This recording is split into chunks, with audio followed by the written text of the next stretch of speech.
জানাজার নামাজ, মানুষ তার বাপ মা সন্তান মারা যায় কিভাবে জানাজায় দোয়া করবে জানে না।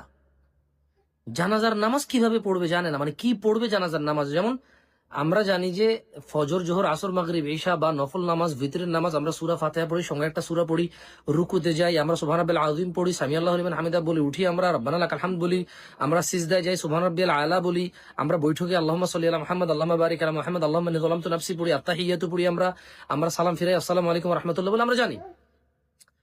কিন্তু ভাই বাম হাতে খাচ্ছেন, এটা ডান হাত, আল্লাহ ইয়াহদিক। ভাই এটা ডান হাত, আপনি সামনের ক্যামেরাতে বাম মনে হচ্ছে, কেন বারবার প্রশ্ন করে? আপনার কাছে কেন মনে হচ্ছে যে আপনি ডান হাতে খান, আমি বাম হাতে খাবো? কেন আপনার কাছে মনে হচ্ছে যে বাম হাতে খাওয়া হারাম? এটা আমি জানি না। আপনার কাছে কেন মনে হচ্ছে যে আমার এত বড় স্পর্ধা, আমি মানে প্রকাশ্যে সবার সামনে বাম হাতে খাবো? কেন আপনার কাছে এটা মনে হচ্ছে যে এটা আমার চরিত্রের সাথে যায়? বলেন, বাম হাতে আমি খাবো, এটা আমার চরিত্র